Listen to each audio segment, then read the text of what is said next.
बहुत बार हमारी लाइफ में ऐसी सिचुएशन आती है जब हम एक कम्प्लीटली नेगेटिव जोन में चले जाते हैं, मतलब एक के बाद एक नेगेटिव चीज़ें होती ही जा रही है। आपको खुद को विश्वास नहीं हो रहा है कि आपके साथ में इतना नेगेटिव हो सकता है। आपको ऐसा लगता है कि आपके आसपास के जितने भी लोग हैं वो सारे खुश हैं, या उनकी जितनी भी प्रॉब्लम्स हैं वो सारी सॉल्व हो सकती है, लेकिन अकेले आपकी ऐसी प्रॉब्लम है जो बहुत ही बड़ी है, जो सॉल्व हो ही नहीं रही है। या फिर आपको ऐसा लगता है कि मैंने ऐसा भी क्या गलत किया है कि मैं ये सारी सिचुएशन या ऐसी लाइफ डिज़र्व करता हूँ। तो इस तरह की सिचुएशन में बेसिकली क्या होता है कि हमें ऐसा लगता है कि हमारे साथ अब कुछ पॉजिटिव होगा ही नहीं, यही वर्स्ट है और यही ऐसा ही चलता रहेगा। और आपको साथ साथ में ऐसा भी लगता है, आपको गिल्ट भी होता है कि मैं ये सब डिज़र्व नहीं करता हूँ, या फिर मैंने ऐसा कुछ गलत नहीं किया है जिसकी वजह से भगवान मेरे साथ ऐसा करे। और इन सारी चीज़ों की वजह से क्या होता है, स्पेशली मैं अपना बताती हूँ, कि हमारा भगवान पर से विश्वास खत्म हो जाता है। मतलब हम कंटिन्यूसली प्रे कर रहे हैं, हम किसी का गलत नहीं कर रहे हैं, हम हमारे अकॉर्डिंग सारी चीज़ें ठीक तरीके से कर रहे हैं, स्टिल हमारे साथ कोई बुरा करता है या फिर हमारे साथ जो बुरा हो रहा है उसकी वजह से हमारा जो विश्वास है वो बहुत ज़्यादा कम हो जाता है। और हमें ऐसा लगता है कि मेरे साथ तो हमेशा नेगेटिव चीज़ें ही होती है, और वो ट्रॉमा बन के हमारे सबकॉन्शियस माइंड में बैठ जाता है। फिर हमें लॉ ऑफ अट्रैक्शन के बारे में पता चलता है, या कोई आके हमको कहता है कि खुश रहो, पॉजिटिव रहो, और हम एकदम से स्टार्ट करना चाहते हैं लेकिन हम स्टार्ट नहीं कर पा रहे, क्योंकि हमारा सबकॉन्शियस माइंड जो है वो उस कंप्लीट नेगेटिविटी से घिरा हुआ है। उस नेगेटिविटी ने हमारे सबकॉन्शियस माइंड को जकड़ लिया है। मतलब यूँ समझिए कि आपकी लाइफ में पॉजिटिविटी 1% है और 99% नेगेटिविटी है। स्टिल आप चाहते हो कि आप अपनी सिचुएशन को स्विच करो, क्योंकि आपको पता है कि नेगेटिविटी और नेगेटिविटी को ही अट्रैक्ट करने वाली है, मुझे अपनी लाइफ को चेंज करना ही पड़ेगा। लेकिन जो ट्रॉमा है स्टिल वो इतना बड़ा है कि वो आपको हील नहीं होने देता है। तो आज हम उसी के बारे में बात करेंगे, और उस पास्ट लाइफ ट्रॉमा को आप किस तरीके से हील कर सकते हैं, डिवाइन को कम्प्लीटली सरेंडर कर सकते हैं, डिवाइन तक अपनी सारी बातें आप पहुंचा सकते हैं। एक एक सर्वाइवल का वो पॉइंट जहां आपने बहुत ज़्यादा सहन किया है, जहां आपको ऐसा लगता था कि मेरे साथ बहुत गलत हुआ है, वो सारी चीज़ें हम डिवाइन को बताएंगे और कम्प्लीटली इस चीज़ को लेट गो करके एक पॉजिटिविटी की शुरुआत करेंगे। उससे पहले hello, welcome back to my YouTube channel. कैसे हैं आप सब लोग?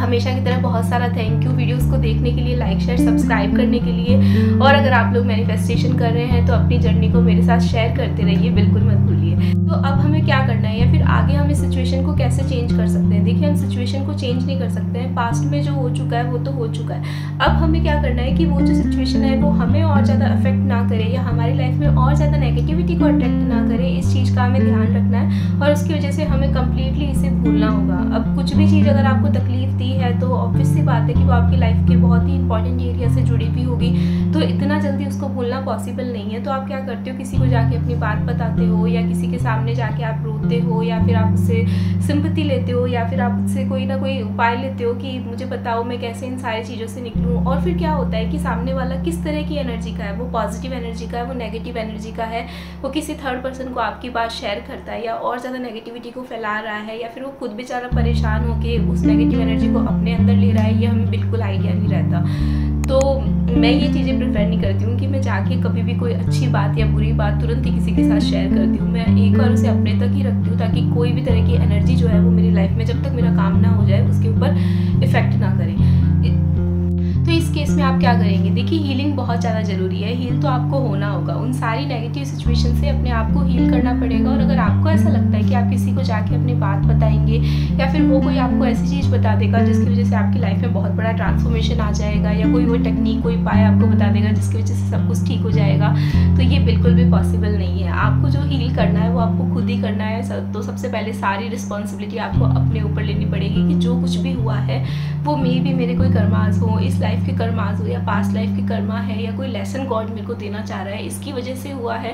और जो कुछ ठीक करना है वो भी कम्प्लीटली मुझे ही करना है। तो सबसे पहले आपको क्या करना पड़ेगा, आप पेन और पेपर लेके बैठ जाइए। हम डिवाइन को एक बहुत ही प्यारा सा लेटर लिखेंगे, और उस लेटर में हम कम्प्लीटली डिवाइन को सरेंडर करेंगे और इस सिचुएशन को कम्प्लीटली लेट गो करेंगे। जो हो चुका वो हो चुका, अब ये 0.1% भी आपको अफेक्ट नहीं कर सकता है।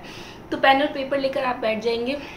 आप अगर कोई जनरल मेंटेन कर रहे हैं लॉ ऑफ अट्रैक्शन के लिए, मैनिफेस्टेशन के लिए, तो आप सेम जनरल यूज़ कर सकते हैं, अदरवाइज अलग से भी आप पेपर ले सकते हैं। तो सबसे पहले आप क्या लिखेंगे, right everything that is bothering you, literally everything, जो भी चीज़ आपको परेशान कर रही है, that I have gone through this thing, I have tried very well in this relationship, still मैंने उसका बहुत किया, हम साथ रहे और मेरा इंटेंशन बहुत ही प्योर था कि मैं उसको अपनी लाइफ की सारी खुशी, I am just putting an example, अगर आप रिलेशनशिप के लिए कर रहे हैं तो मैं उसको हर तरीके से खुश रखने की कोशिश करी, उसकी लाइफ में खुशियाँ लाने की कोशिश करी, अपनी लाइफ में खुशियाँ लाने की कोशिश करी, still nothing is working out, वो सब चीज़ें मेरे अगेंस्ट हो रही है, I don't know why, I am feeling like this, I am feeling like that, literally everything you will write in this letter, ठीक है। आफ्टर दैट आप अपना सारा सर्वाइवल लिख दो, अगर आपने 3-4 साल भी कुछ फेस किया है और वो चीज़ें आपके माइंड में बार बार आती है, तो किसी को बताने की बजाय आप अपने डिवाइन को ये सारी चीज़ें बता दीजिए, ये सारी चीज़ें आप उस पेपर पे लिख देंगे। एट द लास्ट आपको क्या लिखना है, Dear Divine, I have learned my lesson. Now I ask you to take away all these negative stuff from my heart. Okay?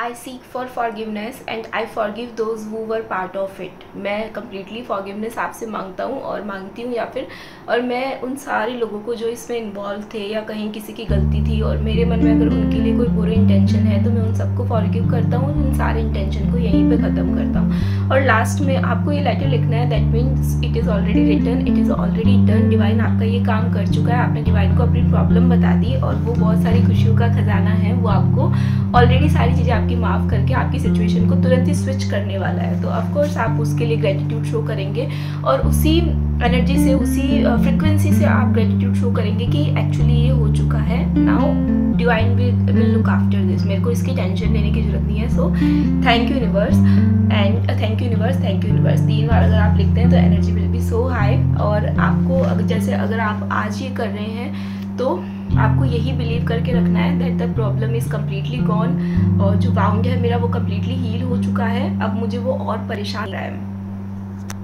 So this is it for today and trust me it works like a magic. अगर आप किसी को भी, अपने close friend को, अपने parents को, किसी को भी अपनी प्रॉब्लम बताते हैं तो आपका मन कितना हल्का होता है। तो यहाँ आप सोचिए, आप अपने भगवान को सारी प्रॉब्लम्स बता रहे हैं और उस विश्वास के साथ बता रहे हैं कि वो सारी प्रॉब्लम्स अब आपसे ले रहा है, क्योंकि ये प्रॉब्लम उसी ने दी है, सब कुछ करने वाला डिवाइन ही है और डिवाइन, इसके पीछे डिवाइन का जो इंटेंशन था वो कंप्लीट हो चुका है। तो नाउ वर्क इज़ डन। तो उससे रिलेटेड कोई भी बात भी हमारी, कोई भी ट्रॉमा या कोई भी नेगेटिविटी भी हमारी लाइफ में नहीं रहनी चाहिए। इस तरीके से हम काम कर रहे हैं, तो पूरे विश्वास के साथ, उसी इंटेंसिटी के साथ, उसी फ्रिक्वेंसी के साथ आपको ये काम करना है और ये बहुत ही जल्दी काम करता है। एक तरीके से सारी नेगेटिविटी अब आपके अंदर से जा रही है, इस तरीके से आपको फील करना है। So that's it. देखने के लिए बहुत बहुत thank you.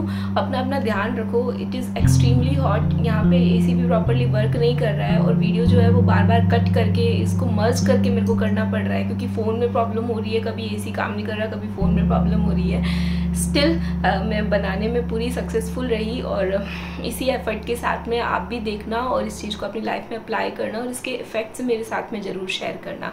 Bye bye, have a nice day.